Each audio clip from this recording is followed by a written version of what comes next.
Hola, muy buenas tardes a todos. Muy contenta porque se vino otra vez la reunión, la plática del mes de nuestro Colegio de Medicina Crítica en Obstetricia. Yo pues soy la doctora Olivia Cardoso, soy ginecóloga egresada del Hospital Materno de Querétaro, de la Secretaría de Salud, y egresada de Medicina Crítica en Obstetricia por el ICEMI. Y pues me complace mucho el contarles pues que hoy vamos a tener esta plática que se llama hepatopatías en el embarazo, muy importante, la cual pues va a ser impartida por el doctor Natsula Aguirre Villanueva. Él es ginecólogo egresado del Hospital Materno Infantil del ICEMI y es intensivista obstétrico, también egresado del Hospital Materno Infantil del ICEMI. También pues él ahorita se desempeña como ginecólogo en el Hospital Regional del ISSSTE de Uruapan, y aparte es adscrito del Servicio de Medicina Crítica en Obstetricia, de Medicina Crítica en el Hospital de la Mujer de Morelia. Y pues bueno, comentarles que ahorita estamos haciendo un curso de emergencia obstétrica aquí en el Hospital de la Mujer de Morelia, en el cual pues estamos participando como instructores para pues todo este tipo de emergencias obstétricas. Y bueno, pues sin más preámbulo, vamos a dar inicio a nuestra plática mensual. Muchas gracias, doctora. Sí, justo como nos hace el honor de presentarme la doctora Olivia, pues justo vamos terminando de las pláticas que dimos aquí en el hospital y seguimos con estas pláticas que justo a final de cuentas esto no se acaba, y nosotros sabemos que la emergencia obstétrica no se acaba y está justo al día a día en todos nuestros hospitales. Y justo el tema que vamos a hablar el día de hoy, vamos a hablar una charla muy importante, que son todas estas alteraciones hepáticas que se presentan en el embarazo. Y justo este tema lo denominamos hepatopatías del embarazo. Y justo estas hepatopatías, si bien están presentes en el día a día decíamos, de todos nuestros hospitales, pero es bien importante que sepamos que existen y que sepamos identificarlas para que de igual manera hagamos un manejo correcto de estas pacientes. Y quiero empezar con este término que es un tanto cuanto obvio, que es el agudo, ¿no? Y de acuerdo al Instituto Nacional de Cáncer, agudo se define como los signos y síntomas que comienzan y empeoran rápidamente, que no son crónicos. Esto es bien importante, ¿ok? Entonces simplemente desde el apartado de definir agudo, nosotros sabemos que justo estas alteraciones es algo que nos indica que tenemos que actuar de manera rápida. Y esta es la agenda del día de hoy que vamos a tratar, y justo vamos a empezar con la primera parte, que es ver cómo estamos actualmente. Y justo si identificamos,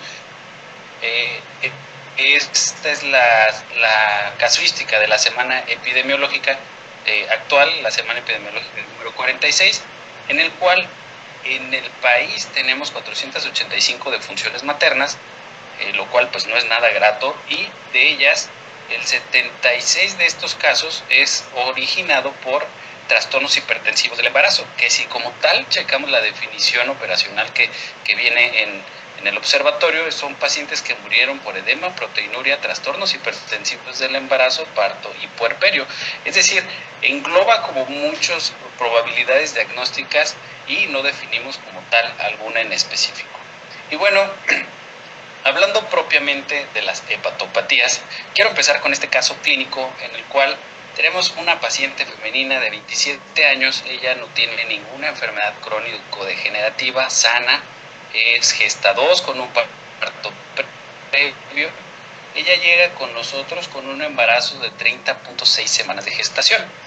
Llega refiriendo un cuadro clínico de 5 días de evolución, caracterizado con dolor en epigastrio e hipogastrio, tenía también pirosis y malestar general. Ella nos refirió que tenía fiebre no cuantificada, pero nos refería que tuvo episodios de fiebre.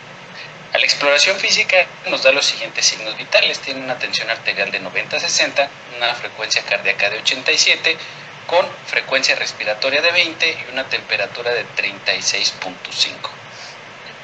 Evaluamos a nuestra paciente y justo le hacemos un ultrasonido en el cual hacemos una flujometría Doppler e identificamos esto, una onda reversa, lo cual nos estaba indicando que justo ese producto de 30.6 semanas por fecha de última regla estaba en un estado crítico y que ocupaba resolverse. Y bioquímicamente pedimos estudios en los cuales vemos que en cuanto a lo hematológico presentaba hemoglobina de 9.6, leucocitos de 6.9, plaquetas de 13.000.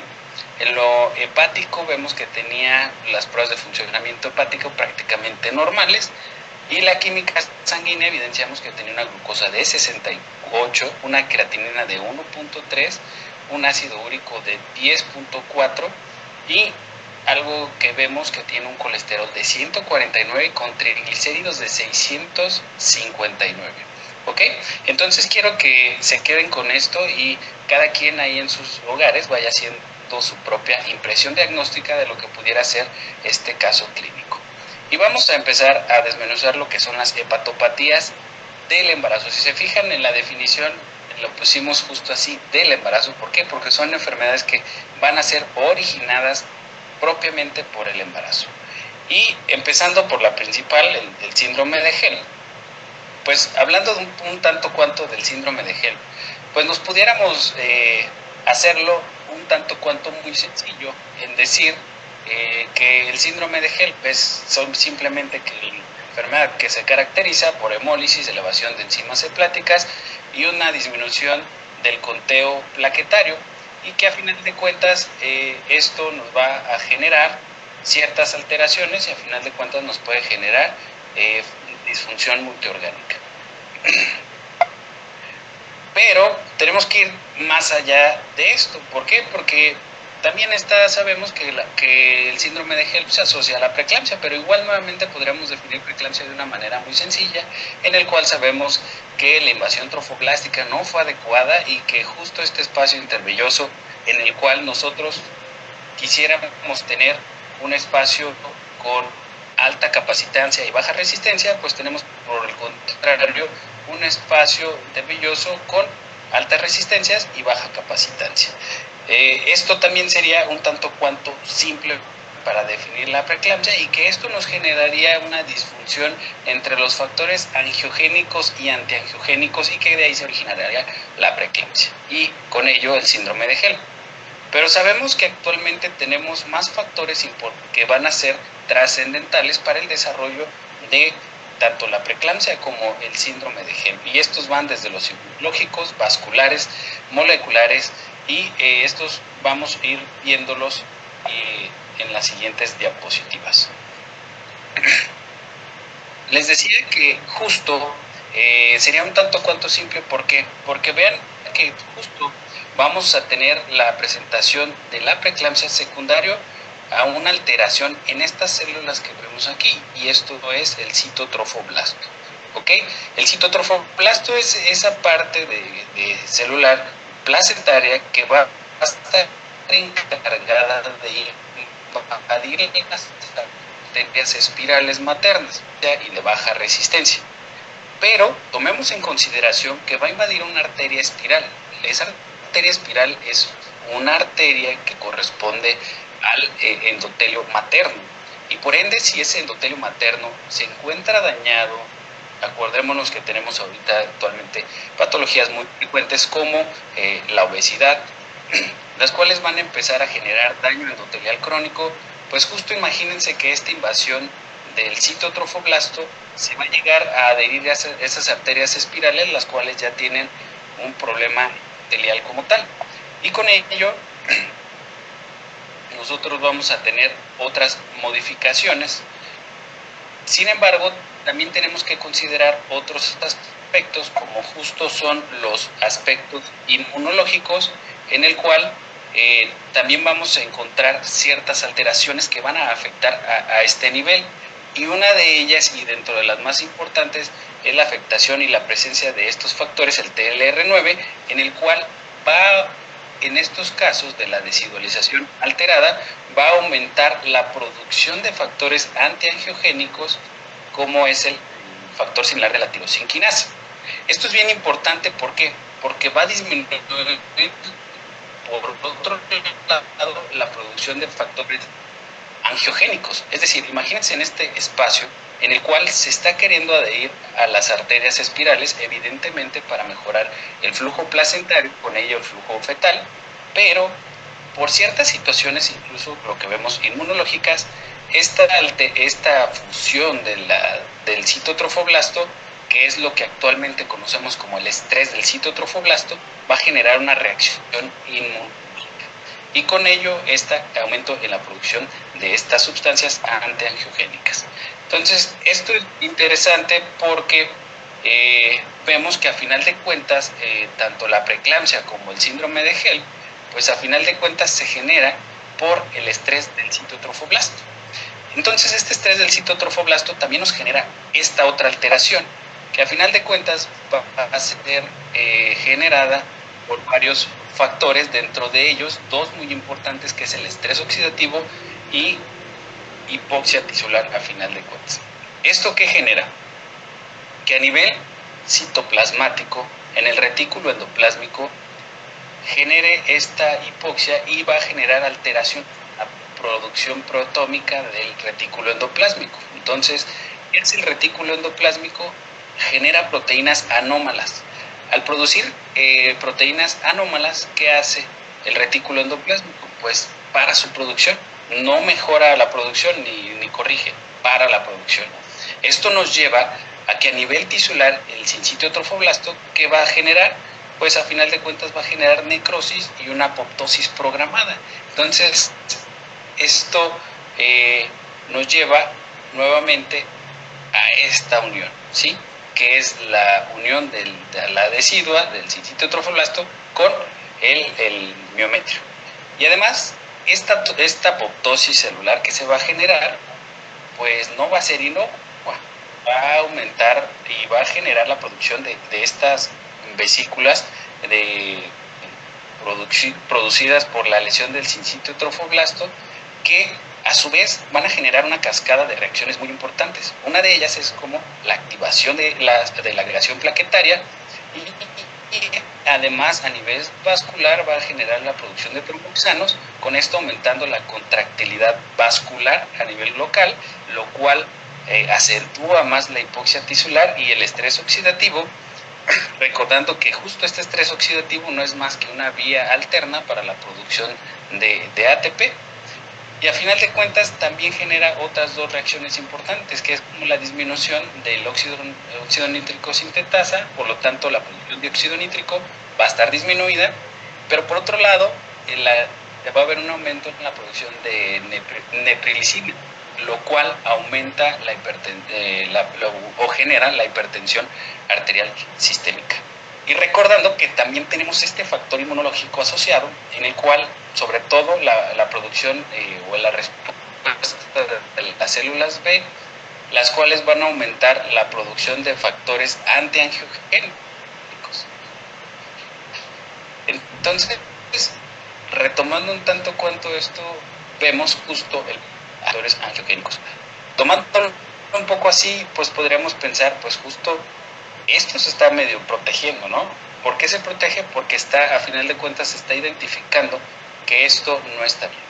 Entonces, este estrés del sincitio trofoblasto, pues lo podemos evidenciar justo en preeclampsias tempranas. Va a ser más frecuente que justo en preeclampsias tardías. Y esto nos lleva a pensar que, pues, ¿qué es lo que está pasando? A final de cuentas, esto es lo que nosotros evidenciamos.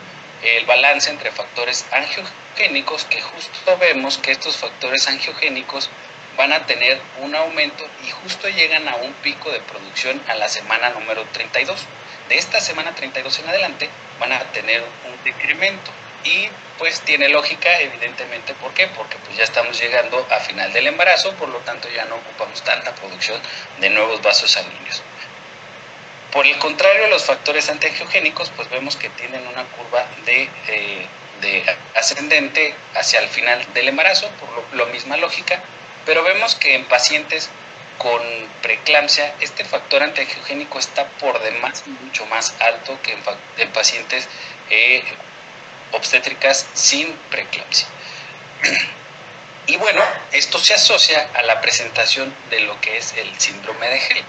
Entonces, en el síndrome de HELLP, ¿qué es lo que pasa? Pues bueno, a nivel placentario vamos a tener la producción de 3 sustancias que son las que a final de cuentas nos van a generar esa presencia de ese cuadro clínico del síndrome de HELLP, como lo es la endotelina 1, la cual la producción o el aumento de producción placentaria de endotelina 1, esto cuando no tenemos la suficiente producción de factores angiogénicos, va a generar una hemólisis, daño hepático, una respuesta inflamatoria aumentada y vasoconstricción.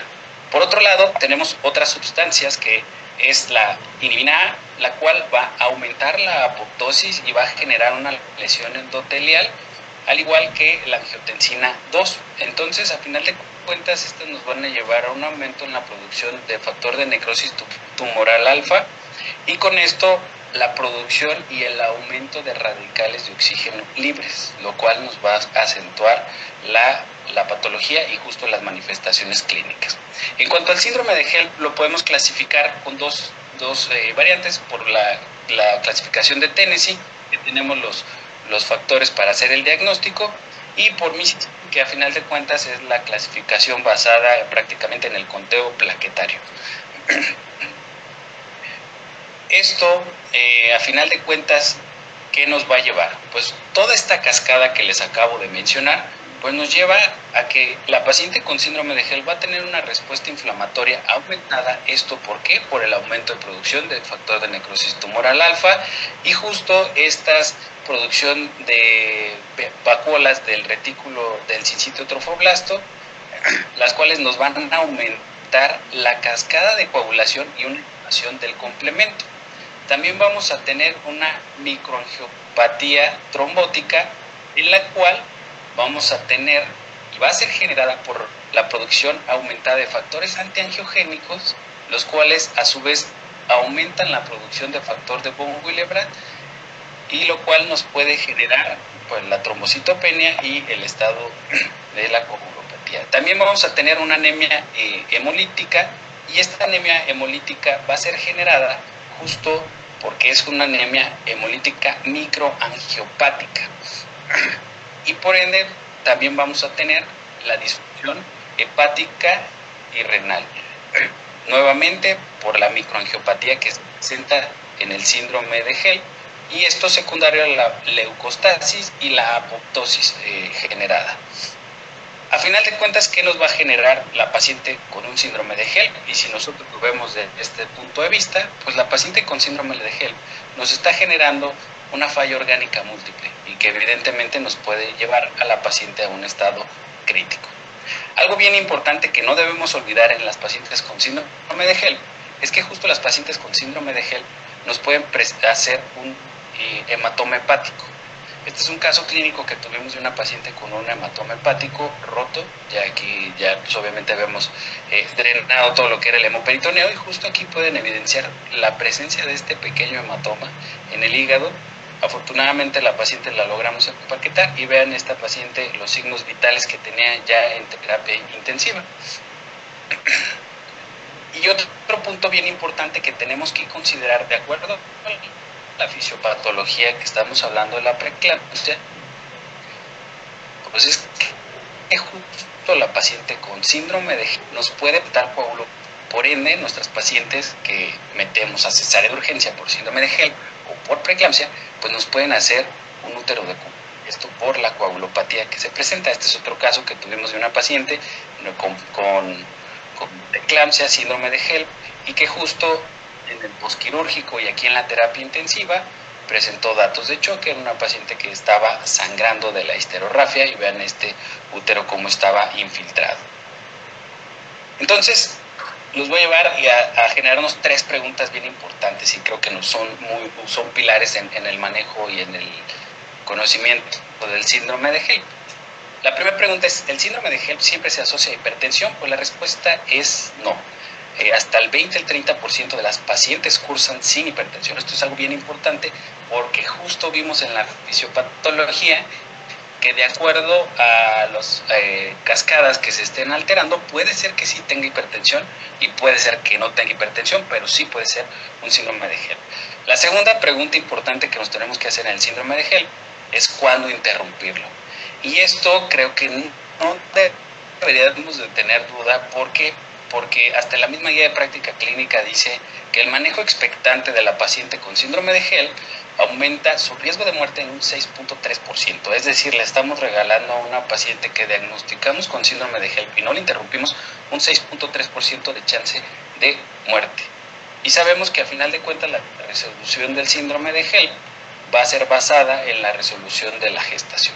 Otro tercer punto importante de discusión del síndrome de HELP es el uso de los esteroides. Y de acuerdo a la guía de práctica clínica, pues en realidad los esteroides no se consideran como una línea y no está recomendado. Sin embargo, vemos en este metaanálisis de pacientes con síndrome de HELP, en el cual prácticamente todos los estudios estaban a favor de utilizar esteroide. Los resultados son de que a final de cuentas nos aumenta el conteo plaquetario, mejora la transaminasemia, la va reduciendo, menos días de terapia intensiva, menos días de menos transfusiones, pero lo único que sí no se evidenció que mejorara fue la mortalidad. Entonces pareciera que a final de cuentas sí es útil, pero no del todo. Entonces ahora vamos a pasar a la siguiente hepatopatía importante del embarazo, que es el hígado graso agudo del embarazo. Entonces, este hígado graso agudo del embarazo también tiene una fisiopatología muy interesante y vamos ahora vamos a recordar un tanto cuanto las clases de bioquímica que tomamos en la facultad y vamos a recordar esta cascada que es la beta oxidación. Entonces, la beta oxidación no es más que la conversión de un ácido graso a una acetilcoenzima A. Recordando que la acetilcoenzima A va a entrar al ciclo de Krebs para la producción de ATP. Justo el punto del hígado graso agudo del embarazo está en esta conversión. ¿Por qué? Porque aquí ocupamos una enzima que es la 3-hidroxiacilcoenzima A de cadena larga, porque existen de cadena corta, cadena intermedia y cadena larga. El detalle entre estas enzimas es que las de cadena corta y las de cadena intermedia tienen la facilidad de solas entrar al proceso. Sin embargo, la de cadena larga sí requiere de un transportador y justo ahí esta deficiencia de este transportador hace que tengamos la afección en esta coenzima y por ende tengamos deficiencia en la producción de acetilcoenzima A. Si tenemos esta deficiencia en la producción de acetilcoenzima A, pues vemos que justo nuestro ciclo de Krebs no se va a llevar a cabo y por ende tendremos nuevamente beta oxidación y esta beta oxidación a final de cuentas ya sabemos y ya vimos que nos lleva a una disfunción mitocondrial de la paciente. Pareciera como fisiopatológicamente lo mismo, sin embargo el origen pues evidentemente vemos que es distinto al del síndrome de HELP. Y esto nos lleva a que pues evidentemente la clínica también va a ser distinta aunque pareciera la misma. Entonces nosotros tenemos pacientes con esta deficiencia de la hidroxiacilcoenzima A de cadena larga. Esto nos va a generar una deficiencia en la beta oxidación y por lo tanto vamos a tener un cúmulo de ácidos grasos libres y sobre todo estos ácidos grasos libres se acumulan también en formación de triglicéridos. Entonces, en la fisiopatología del hígado graso agudo del embarazo tenemos, pareciera como la implicación fetal, la materna, pero en este caso si hay un tercero en discordia, y este tercero en discordia pues es la placenta, porque resulta que la placenta también tiene justo esta misma alteración, esto generado también a nivel fetal de la deficiencia de esta enzima, lo cual pues a final de cuentas nos lleva a otro estrés oxidativo, apoptosis, lipotoxicidad y la presencia del cuadro clínico caracterizado del hígado graso agudo del embarazo. Entonces, a final de cuentas, ¿a qué nos lleva esto? Pues nos lleva a una disfunción hepática. Y esta disfunción hepática pues nos va a generar la presencia de transaminasemia, la coagulopatía, la hiperamonemia e hipoglucemia. Pero también este cúmulo de ácidos grasos libres pues no solamente se genera a nivel hepático, sino que también se genera a nivel renal, y justo también es otra manifestación, que es la presencia de lesión renal aguda. Y este cuadro clínico y esta presentación del hígado graso agudo del embarazo, pues no es reciente. Vemos que desde 1975, esta es de las primeras reportes de caso que demostraban una alteración lipídica en el hígado relacionada con el embarazo. Este fue un caso clínico de una paciente de 29 años, gesta 3 para 2, con un embarazo general, y vean su cuadro clínico. Era evolución de una semana, presentó anorexia, vómito, astenia, dinamia, mialgia, diaforesis, tenía edema maliolar, una frecuencia cardíaca de 105, sus laboratorios al ingreso tenía leucocitos de 17,000, los electrolitos un tanto cuanto alterados, pero la bilirrubina total estaba en 2.5, la fosfatasa alcalina en 203, glucosa en 57, ácido úrico en 11.3 y TGO en 107. Evidentemente no sabíamos como qué estábamos haciendo ni qué tenía la paciente, ¿no? Entonces, ¿qué pasó? Que la paciente la estuvieron vigilando 8 días. La paciente al día 8 presenta los siguientes laboratorios: una bilirrubina de 20.6, una glucosa de 60, y pues justo con esta disfunción multiorgánica la paciente tiene una pérdida del estado de alerta, cae en paro, muere la paciente y evidentemente también muere el producto. Se hace la necropsia y vean lo que encontraron: vacuolas citoplasmáticas que tenían ácidos grasos. Entonces, de ahí fue que empezaron a ver qué onda, qué está pasando, ¿no? Otra publicación importante es este otro reporte de caso de 1991, en el cual presentan a la misma paciente, pero un caso de 2 revisiones de 2 gestaciones. Este caso es bien importante y bien interesante porque justo revisan a los fetos cuando fallecen, y fallecen a los 6 meses ambos, acordándonos que son de 2 gestaciones distintas. Y vean justo los resultados que tenían. Se fueron a revisar los laboratorios y dijeron, a ver qué onda, qué está pasando con la mamá. Bueno, vamos a revisar los estudios, y vieron que en el primer embarazo, vean cómo estaban, y dentro de lo importante, vean las transaminasas, vean cuando un día antes de desembarazarla, vean cómo estaban en 201, posterior a la resolución de la gestación disminuyeron. No así, por ejemplo, los valores de bilirrubinas totales, las cuales también tuvieron un decremento, y los tiempos de coagulación prácticamente normales, y todo mejor después de la gestación del primer embarazo. En el segundo embarazo vemos nuevamente la presencia de transaminasemia importante, la cual nuevamente disminuye después de la resolución de la gestación, al igual que los valores de bilirrubinas y de conteo plaquetario, que también se mantuvo. Entonces, estos fueron los reportes de caso, pero no fue hasta el 2002 que en Gales, y justo en la ciudad de Swansea, por eso se llaman así los criterios de Swansea, hacen esta recopilación de todos estos casos clínicos y les quieren poner una etiqueta para poder hacer diagnósticos, y justo de aquí surgen los criterios para hacer el diagnóstico de hígado graso agudo del embarazo, los cuales actualmente siguen vigentes, y no son más que para nosotros hacer el diagnóstico, la presencia de 6 o más de ellos, dentro de ellos vómito, dolor abdominal, poliuria polidipsia, encefalopatía, leucocitosis, hipoglucemia, hiperbilirrubinemia, alteración de las transaminasas, hiperuricemia, hiperamonemia, y lesión renal, coagulopatía, ascitis y bien importante, se puede identificar esteatosis hepática por ultrasonido o hacer la biopsia hepática. Actualmente no está indicada hacer la biopsia hepática en la paciente que nosotros sospechemos de hígado graso agudo del embarazo, porque tenemos los criterios en los cuales podemos hacer el diagnóstico. Sin embargo, como vemos, fisiopatológicamente hablando, y también en cuanto a las manifestaciones clínicas, y tomando en consideración que se presentan ambas en pacientes embarazadas, pues resultaría un reto un tanto cuanto hacer el diagnóstico diferencial entre pacientes con hígado graso agudo del embarazo y síndrome de HELLP.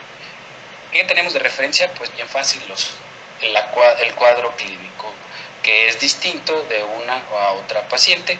Entonces, también los laboratorios las pruebas nos van a generar diferentes resultados. Lo vamos a ver ahorita un tanto cuanto más adelante.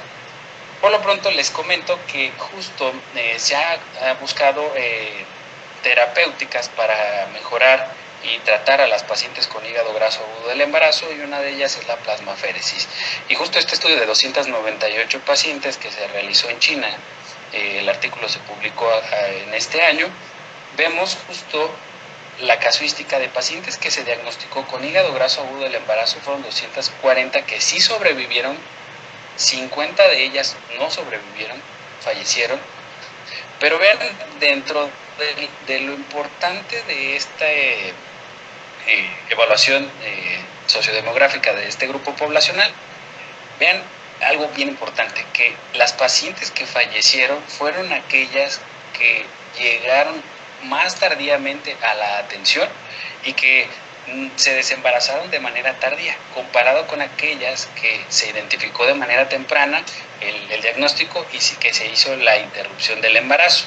Esto es bien importante porque justo en los grupos que dividen en pacientes que sí les dan plasmaféresis, con aquellas que no les dan plasmaféresis, pues vemos que evidentemente las pacientes que sí les dieron plasmaféresis, que son 79 pacientes del grupo A, pues evidentemente el pronóstico fue mejor, pero nuevamente fueron pacientes que acudieron a atención de manera oportuna comparado con aquellas que fueron un tanto cuanto más tardíamente a su atención, y por ello pues a lo mejor el pronóstico. Y justo estos son los resultados finales, la probabilidad de supervivencia, en las cuales vemos que a las pacientes que les dieron plasmaféresis, pues la probabilidad de supervivencia fue mayor que aquellas que no se les hizo plasmaféresis. Pero incluso en esta curva nosotros podemos ver que las pacientes que no se les hizo plasmaféresis fueron aquellas pacientes que recibieron atención de manera tardía.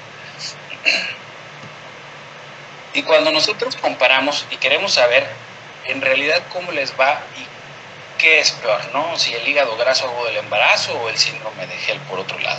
Pues es justo esto, lo vemos en esta revisión en la cual comparan el pronóstico de pacientes que cursaron con hígado graso agudo del embarazo versus síndrome de HELLP. Y vemos que evidentemente las pacientes que tuvieron el síndrome de HELLP pues tuvieron mayor complicaciones comparadas que con aquellas que tuvieron hígado graso agudo del embarazo. Pero hay unos puntos bien importantes. Fíjense que justo las pacientes que cursaron con mayor hipoglucemia fueron las que tuvieron hígado graso agudo del embarazo. Las que tuvieron mayor ictericia fueron las pacientes que tuvieron hígado graso agudo del embarazo.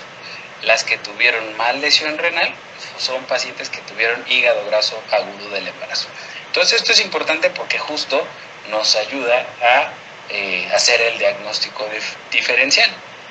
Y también en cuanto vemos a la evaluación fetal, pues nuevamente vemos que las pacientes y los hijos de las pacientes que tuvieron hígado graso agudo del embarazo, pues el pronóstico es mejor comparado con aquellas que tuvieron síndrome de HELLP, en las cuales el pronóstico es más adverso. Y es bien importante dentro de las pacientes que identifiquemos nosotros con hígado graso agudo del embarazo, que nos comuniquemos con nuestro equipo de neonatología o pediatría y les avisemos que tenemos la sospecha o que nuestra paciente cursa con hígado graso agudo del embarazo, porque sabemos que esta es una enfermedad que tiene una herencia autosómica recesiva y que esto nos va a llevar a que el bebé presente hipoglucemias, encefalopatías, coma e incluso la muerte. Entonces es importante que nosotros hagamos esta mención. Y por último, y sin ser menos importante, vamos a hablar de la colestasis intrahepática. Y justo para que se presente la colestasis intrahepática, esta, al contrario, va a tener varios factores. En realidad, cuáles no sabemos, pero va a haber factores importantes que van a influir, que son los factores hormonales, sobre todo el aumento de progesterona a final del embarazo. Es por ello que esto nos sirve para nosotros saber si pudiera ser una colestasis intrahepática, porque justo sabemos que este aumento de la progesterona en el embarazo se va a generar de la segunda mitad del segundo trimestre y a finales del tercer trimestre.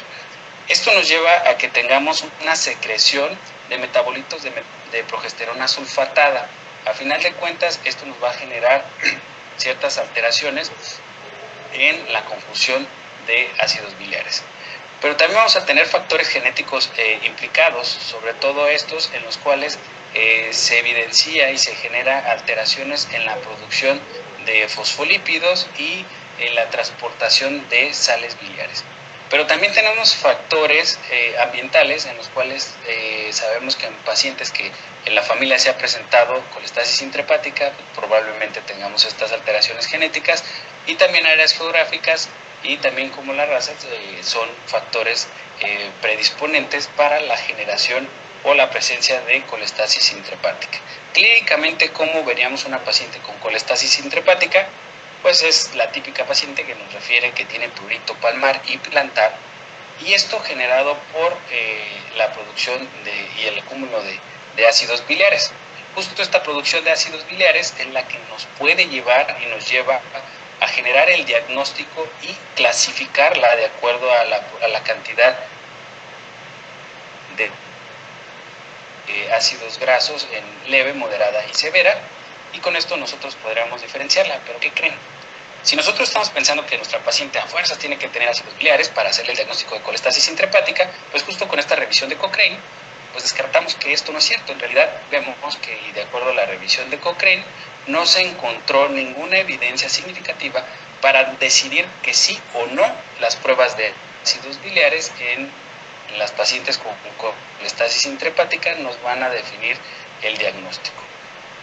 Algo bien importante de la colestasis intrahepática pues es hacer el diagnóstico, pero también el tratamiento. Un tanto cuanto distinto a la presentación de las otras dos hepatopatías que vimos, tanto síndrome de HELP como hígado graso agudo del embarazo, es que en la colestasis intrahepática sí podemos dar un tratamiento durante el embarazo. Y esto lo vemos justo en este trial que se llama el PITCHES, en el cual se buscó la evaluación y dar el tratamiento con ácido ursodesoxicólico a las pacientes que cursaron con colestasis intrahepática. Ellos buscaban dar 500 miligramos cada 12 horas y aumentar esta dosis cada 15 días hasta llegar a un tope máximo de dosis de gramos al día. Su objetivo primario era identificar la muerte fetal. Sin embargo, los resultados no fueron tan positivos y, a final de cuentas, la respuesta pues, no se concluyó en nada. No tenemos resultados de este primer estudio PITCHES. Pero es hasta el 2020 que otro grupo en el Reino Unido, justo el otro grupo también era del Reino Unido, pero hacen la continuación de este estudio y ahora sí administraron y se pudo evaluar a las pacientes de manera correcta, y justo vean, este es el resultado que se obtiene.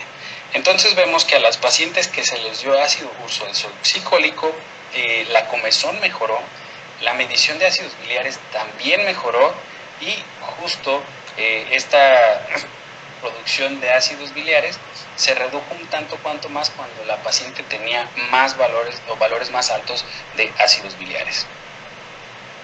Pero entonces nosotros podríamos decir, ¿vale la pena o no vale la pena darle tratamiento de ácido ursodesoxicólico? Pues a final de cuentas no está todavía del todo complementado el que sí le podamos dar tratamiento y que realmente va a ser benéfico. Como lo vimos en el trial del PITCHES, a final de cuentas el resultado sí mejora, pero no es estadísticamente tan significativo. Sin embargo, si nosotros nos basamos en otros aspectos, y justo este es otro estudio en el cual nos evalúan la concentración de ácidos biliares como un factor desencadenante para disfunción cardíaca fetal, vemos que los resultados en pacientes que se les dio ácido ursodesoxicólico, vean aquí cómo lo clasifica de acuerdo a la severidad y justo la concentración de ácidos biliares, y en el cual vemos que la concentración de ácidos biliares en pacientes que se les da ácido ursodesoxicólico, en aquellas que tienen colestasis intrahepática severa, pues al final de cuentas pues no hubo como tanto resultado.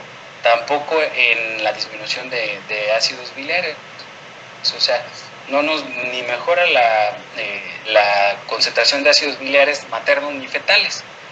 Pero vean, justo es en pacientes que de por sí ya tenían colestasis intrahepática severa, cuando estamos viendo que evidentemente esto ya va a tener mayor acumulación de ácidos biliares.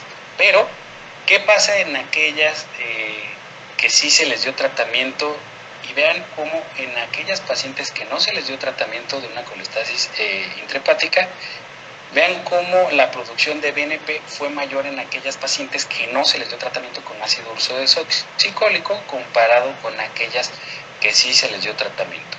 Por lo tanto, las conclusiones de este estudio es que aquellas pacientes que no se les da tratamiento de ácido ursodeoxicólico en una colestasis intrahepática severa van a tener alteraciones fetales. Pero también a nivel materno no les va tan bien. Vean, justo esta es otra revisión en aquellas pacientes que tuvieron y que cursaron con colestasis intrahepática, y vean cómo presentan alteraciones en la presentación de enzimas hepáticas aquellas pacientes en un seguimiento hasta 15 años comparado con aquellas pacientes que no cursaron con colestasis intrahepática. Entonces, concluimos con 5 puntos bien importantes que tenemos que considerar en la colestasis intrahepática, que esta va a afectar casi hasta el 4% de las embarazadas, que debemos sospecharla en pacientes embarazadas que tengan prurito, que tenemos que medir los ácidos biliares de preferencia para hacer el diagnóstico, aunque vimos de acuerdo a Cochrane que no necesariamente. Lo que sí es que el ácido ursodeoxicólico va a mejorar la concentración de ácidos biliares y por ende va a disminuir el prurito. Y que también tenemos que saber y tomar en consideración que la presencia de la colestasis intrahepática va a generar efectos adversos tanto maternos como fetales. Es por ello que nosotros tenemos que hacer un tratamiento y una identificación correcta. Y bueno, pasando al otro punto de acuerdo a nuestra agenda, que es el tratamiento, y en este punto va a ser un tanto cuanto sencillo. ¿Por qué? Porque de acuerdo a la Sociedad Italiana del Estudio del Hígado, en cuanto a las alteraciones hepáticas del embarazo, su posicionamiento es bien consensuado y bien firme. Y es que cuando tengamos una de estas hepatopatías, sin duda alguna la resolución de la gestación es el tratamiento para ellas. Como vimos fisiopatológicamente hablando, prácticamente todas son generadas por disfunción placentaria, y esto que vimos del sincitio trofoblasto, del estrés del sincitio trofoblasto. Y recordando el caso clínico inicial, pues justo como dice la sociedad italiana, pues eso hicimos, interrumpir el embarazo. Este es el monitoreo de nuestra paciente en el transquirúrgico. Vemos que tiene una TEA de 95-50 con una media de 63, saturando al 96%, y una frecuencia cardíaca de 127. Aquí estamos operando a nuestra paciente y justo vean aquí, estamos transfundiendo una aféresis plaquetaria. A final de cuentas se le transfundió un concentrador eritrocitario, 2 plasmas y una aféresis plaquetaria. Recordando, estos son los laboratorios iniciales que teníamos, y justo como hallazgo transquirúrgico, vean lo que encontramos. Vean el hígado, a qué nivel está. Esta es la salpinge y este es el ovario. Evidentemente nuestra paciente tenía una hepatomegalia tremenda. Y justo después de la resolución del embarazo, vean cómo mejora nuestra paciente. Y evidentemente pues también del manejo que le dimos, ¿no? Pero vean ya las plaquetas en 114,000, las transaminasas pues estaban normales, pero vean algo, persiste con glucosis en 64, la lesión renal mejoró, el ácido úrico mejoró, y si bien los triglicéridos, que estaban súper altísimos, siguen altos, pero con una tendencia al decremento. Y con esta diapositiva, pues a final de cuentas, todo lo podríamos resumir en esto, en el cual tenemos los diagnósticos diferenciales, y que justo esto es lo que nos va a orientar para nosotros tomar las decisiones y hacer los diagnósticos correctos. Vean, justo hay datos muy importantes y prácticamente podríamos decir datos pivotes, los cuales nos pueden orientar a hacer el diagnóstico correcto de la hepatopatía que presenta nuestra paciente. Ejemplo, la presencia de ascitis solamente está en el hígado graso agudo del embarazo. La trombocitopenia en la colestasis intrahepática pues no está presente. La hiperbilirrubinemia va a ser más en el hígado graso agudo del embarazo. Que también las hepatopatías que van a tener hipoglucemia, pues prácticamente nada es el hígado graso agudo del embarazo. Y justo donde más se eleva el ácido úrico, pues es en el hígado graso agudo del embarazo. También los valores de lesión renal pues son más frecuentes, elevados en el hígado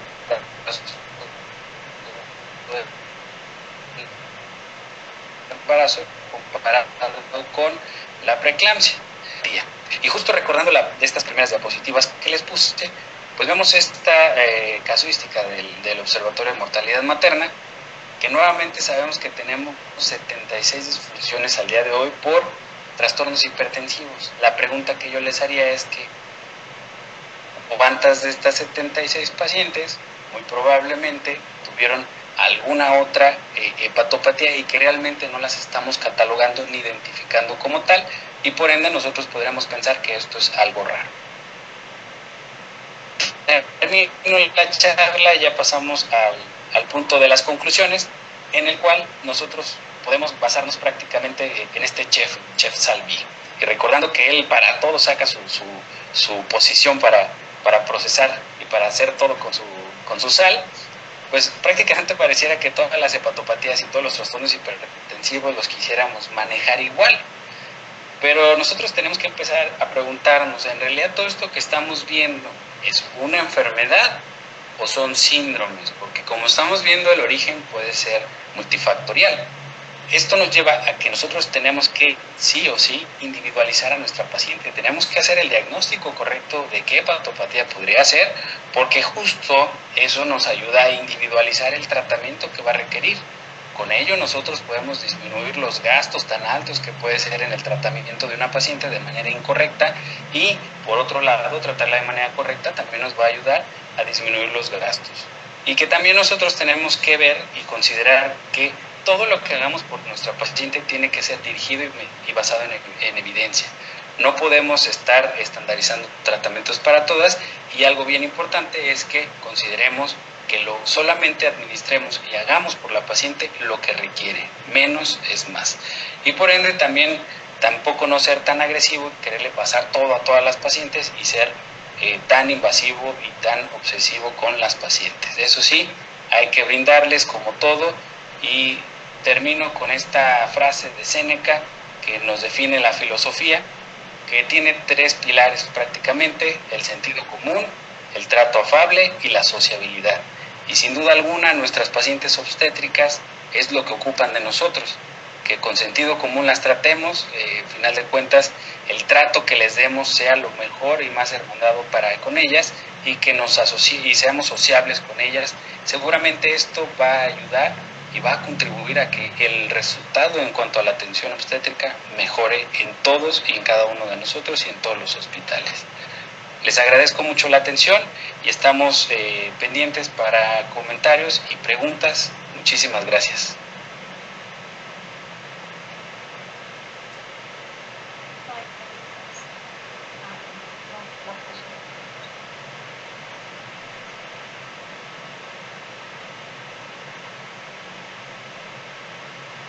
Muy bien, pues excelente charla. Yo creo que durante el embarazo todo el organismo de la mujer sufre diferentes cambios fisiológicos, y entre ellos está la función hepática. Sin embargo, el desarrollo de alteraciones hepáticas, como bien lo mencionabas, en el embarazo, muchos de ellos son raros, pero cuando se presentan conllevan un problema muy importante para la madre y para el niño. Estas alteraciones, ya las mencionaste, principalmente las alteraciones hepatobiliares propias del embarazo. Sin embargo, tenemos que reconocer que el objetivo que acabas de plantear con esta revisión pues se ha cumplido. La verdad que gracias, doctor Naxul, gracias, doctora Oli, por la presentación, y pues gracias por actualizarnos con estos conocimientos acerca de esta patología. Y bueno, te dejo, Oli, porque ya están apareciendo las preguntas. Gracias. Buenas noches.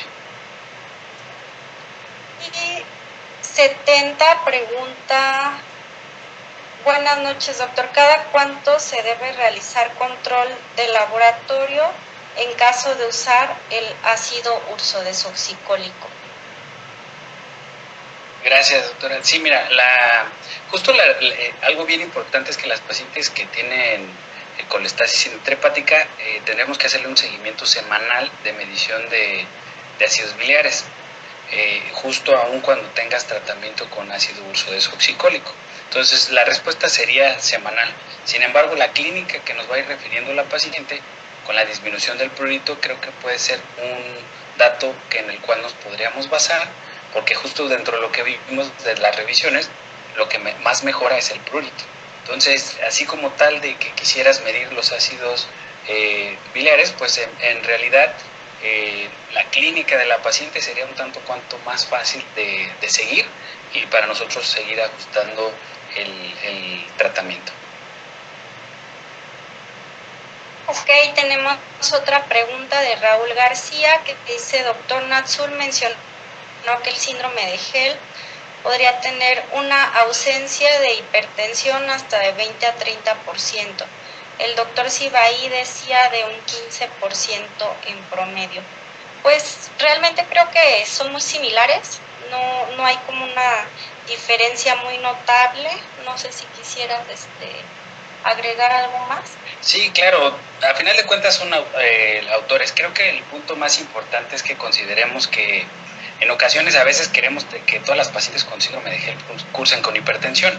Entonces el punto aquí importante de hacer esa mención de ese porcentaje es para que lo consideremos en aquellas pacientes que tengan disfunción hepática y que cumplan criterios de síndrome de HELLP y que no tienen hipertensión. Entonces esas pacientes no necesariamente deberían de tener hipertensión para considerarlas como un síndrome de HELLP. El problema de que no la consideremos como un síndrome de HELLP es que justo pues no vamos a hacer el manejo de síndrome de HELLP. Entonces muy probablemente podríamos poner ese diagnóstico que a veces existe por ahí, hepatopatía en estudio. Entonces esa hepatopatía en estudio nos permite seguir estudiando a la paciente y solamente ya vimos que le vamos a aumentar el riesgo de mortalidad si no hacemos la interrupción temprana. Tenemos otra pregunta de Raúl García que dice: en la colestasis intrahepática también sería en su manejo un desembarazo inmediato. Pues aquí la respuesta es no, tendría más bien que ver la evolución que tiene la paciente. No es como en el síndrome de HELLP y en el hígado graso agudo del embarazo, que sí la interrupción debe ser a corto plazo. Como comentó el doctor Natzul, pues en la colestasis intrahepática del embarazo podemos ir haciendo controles y ver la respuesta que está teniendo la paciente al tratamiento. ¿Algo que desees agregar? Sí, claro, ya justo ese punto ya lo habíamos mencionado, pero nuevamente creo que sin duda alguna la clínica que nos va a ir mencionando la paciente es la que nos da la pauta. No en todos lados tenemos la opción de medir ácidos biliares. Entonces, si tienes la opción, pues adelante, ¿no? Pero si no tienes la opción, la clínica de la paciente y el seguimiento que vamos a ir dándole, tanto materno como fetal, que justo ahorita vamos a hablar una de las preguntas más adelante de esta cuestión, pero son las que nos van a ir dando la pauta para el manejo de nuestra paciente. A final de cuentas, el tratamiento definitivo sí o sí va a ser la resolución del embarazo.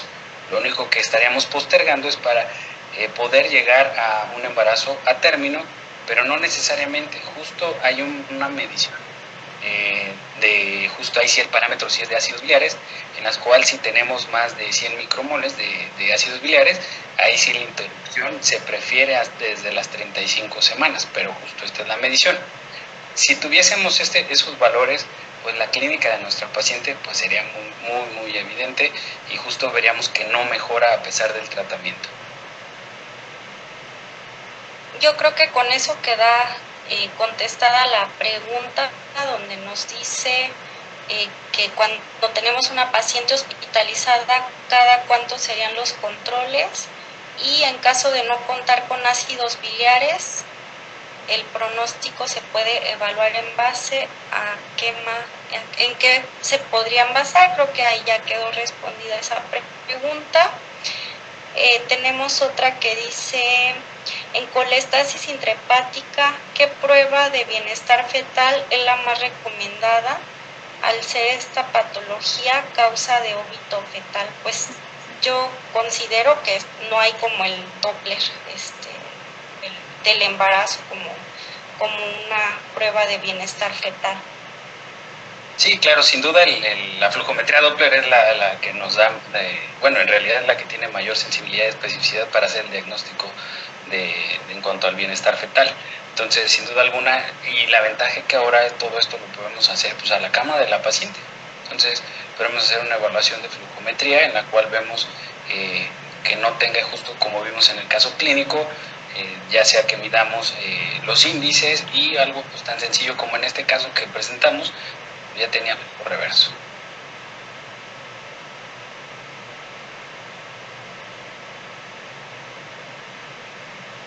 ¿Hay alguna otra pregunta? Están interesantes las preguntas. Pues algo a comentar y una conclusión buena que yo pude sacar de tu plática, pues fue precisamente el hacer uso de los criterios de Swansea para poder diferenciar entre un síndrome de HELLP y un hígado graso agudo del embarazo, porque he visto que muchas veces en el ámbito hospitalario pues es precisamente hacer ese diagnóstico diferencial entre estas dos patologías que pues sí pueden ser un poco más severas que la colestasis intrahepática del embarazo. Sí, claro, aquí sí los criterios, justo por eso, los criterios no es más que la evidencia de la fisiopatología en cuanto a la manifestación clínica. Entonces, si nosotros nos guiamos con esto, pues vamos a hacer los diagnósticos correctos. Algo que pues justo aquí nos pasó, tuvimos pacientes aquí en terapia intensiva, embarazadas todavía con sedación y con falla multiorgánica, y pues justo el diagnóstico era un hígado graso agudo del embarazo, y por más soporte vital que le estuviésemos dando en terapia intensiva, pues evidentemente no iba a mejorar hasta que le hiciéramos la resolución del embarazo. Y justo así ha pasado. Muchas veces ahora lo que tenemos que cambiar también es ese paradigma de que para hacer diagnóstico de hígado graso agudo del embarazo ocupamos la biopsia.